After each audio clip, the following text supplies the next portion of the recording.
eksklusif di Bernama TV ini. Kita masih cakap tentang satu topik yang menarik, hidup mati MCA. Dan masih lagi bersama dengan saudara Chris, Dan Wong dan juga Shen Yang. Dan tadi Chris, saya tahu anda telah pun memberi pandangan bidang pantas yang melibatkan Datuk Sri Liang dan juga Dan Peng Siu. Tapi anda belum lagi menyentuh tentang peluang yang ada kepada Datuk Sri Ong Kim Kiat misalnya. Kerana dari segi pengalaman beliau bekas presiden, beliau pernah menjadi Menteri Pengangkutan. Jadi pengalaman itu barangkali sudah cukup untuk memberikan sedikit kekuatan kepada perjuangan Ong Kim Kiat untuk merebut semula jabatan presiden agaknya. Komen anda? Kalau kita lihat pada Datuk Sri Ong Kim Kiat, tak boleh kita nafikan bahawa pengalaman beliau pun lebih berbanding kedua-dua calon. Pengalaman dalam parti pun kecuali presiden, sebagai presiden singkat 1,5 tahun. Tetapi pada akar undi dulu selaku ketua pemuda ada orang, selaku naik presiden pun ada orang. Tetapi apabila naik sebagai presiden, seperti mana yang saya sebut tadi itu, sebagai presiden bukan senang. Dia ada pengurusan aset dan juga pengurusan parti sendiri di segi politik. Sebab itu saya percaya kali ini presiden yang sekarang ini mungkin tidak mengambil jawatan sebagai menteri ataupun sebagainya, mungkin kerana hendak menguruskan parti. Selain daripada mungkin kes-kes yang terlebih dahulu. Tapi kalau kita lihat pada peluang ketiga-tiga belah calon ni, secara pribadi saya lihat perwakilan masih lagi memihak pada Datuk Sri Liang secara pribadi. Datuk Sri Ong Kim Kiat pengalamannya banyak, mungkin juga harus diberi peluang kerana dapat mentransformasikan parti dan beliau juga lebih diterima oleh masyarakat Cina. Dan juga saudara Gan mungkin masih muda, tetapi manifesto beliau tu banyak menentuh pada golongan orang muda, seperti direct election, seperti equitable competition, dan juga opportunity, peluang sama bagi semua kaum dan sebagainya. So ketiga-tiga ni ada dia punya kekuatan dia sendiri.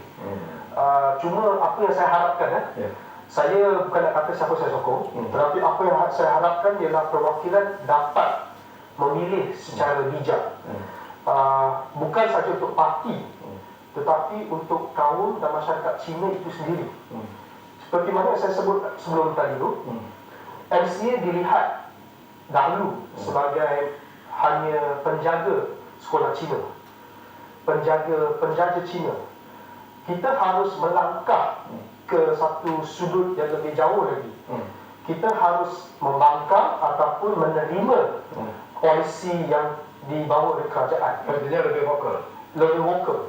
Walaupun kita di dalam kerajaan, tetapi ini adalah negara demokratik. Bukan bermaksud kita tidak boleh vokal terhadap polisi yang tidak bagus. Bila you sebut soal ini, Chris, ini menarik. Pemerhati politik, Chris dan juga Shen, kita berkawan tentang aspek ini. Untuk jadi seorang pemimpin MCA ini merupakan satu cabaran yang cukup hebat sebenarnya. Dan tadi Chris dan juga Shen menyebut tentang menyatu padukan parti itu sendiri. Tetapi mereka yang bakal menjadi presiden MCA itu dikatakan istilah seseorang yang begitu kuat.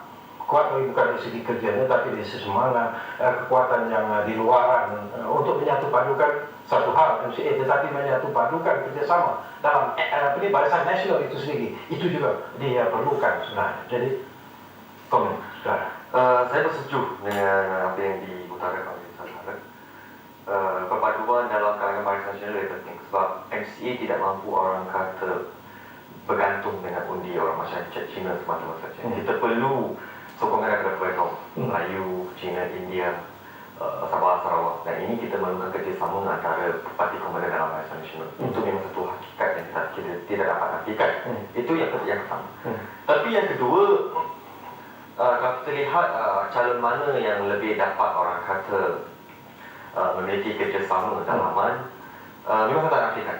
Walaupun secara peribadi beliau bukan pilihan saya, tapi beliau lebih lama dalam kabinet dan lebih mudah untuk beliau untuk orang kata berunding dan menyelesaikan masalah dan menyatu padukan atau mewakili MCA untuk bekerjasama dengan UMNO, MIC, Barisan Nasional Gerakan. Tapi dari sudut pandang yang lain pula, kita sekarang ada tiga fasa. Fasa pertama adalah penyatuan MCA. Fasa kedua pula kita sekarang ingin melihat kepada orang kata seperti yang kita katakan tadi, perpaduan dalam kalangan komponen parti Barisan Nasional itu pilihan pada dia. Tapi yang faktor ketiga adalah siapa lebih hebat untuk orang kata berhadapan dengan Pakatan dengan DAP. Dan ini perlu saya lihat kelebihannya terdapat pada Kam Ping Siu. Sebab sudah lama beliau mewakili MCA untuk orang kata berdebat dengan pemimpin daripada DAP, PKR, PAS dan sebagainya. Sudah lebih daripada 10 forum dan perdebatan terbuka antara Kam Ping Siu dengan pemimpin-pemimpin terkemuka dari Pakatan Rakyat. Dan Gan memang orang kata seorang yang lantang untuk orang kata lebih dari segi menentang ataupun berhadapan dengan pihak lawan. So kita memberi kalau orang kata seorang parti yang demokrasi, negara yang demokrasi, pemilihan kepada pengundi. Kita nak mana? Kita nak pemimpin yang dapat menyatukan dalaman, kita nak pemimpin yang dapat orang kata menyatukan DN, ataupun pemimpin yang mampu untuk berhadapan dengan Pakatan Rakyat dalam pilihan yang akan datang. Okey, itu persoalan yang menarik. Nanti kita sambung lagi. Satu lagi perkara yang menarik juga apa ni Chris ya. Ialah tentang persoalan mungkin selepas pemilihan ini tak kira lah siapa pun presiden MCA kali ini, tetapi kembali semula memegang jawatan dalam kabinet adalah sesuatu yang penting. Itu sering dibangkitkan. Merajuk itu barangkali sudah pun berlalu sebenarnya. Itu kita anggap sebagai sejarah. Tapi pandangan Chris ni, apakah kali ini mungkin akan ada sudah sampai masanya di mana presiden dan juga sesiapa saja yang ada dalam majlis tertinggi nanti mungkin patutnya menerima dengan terbuka jawatan-jawatan yang ditawarkan terutamanya dalam kabinet sendiri. Kalau kita lihat pada keputusan pilihan yang lalu, kita dinamakan secara lalu tujuh parlimen dan 11 dirinya. Seharusnya parti tidak patut menerima sebarang jawatan kerana telah ditolak oleh rakyat. Tetapi yang pentingnya selepas pemilihan pucuk pimpinan MCA ini, kalau kita dapat menyatupadukan kembali ahli MCA, maka juga harus kita menerima jawatan dalam kabinet, satu atau dua. Sebab apa saya sebut awal tadi ialah kerja politik, sebab itu parti politik. Jadi kerja politik itu ialah mengutarakan isu ataupun vokal terhadap sesuatu isu ataupun menerima sesuatu isu yang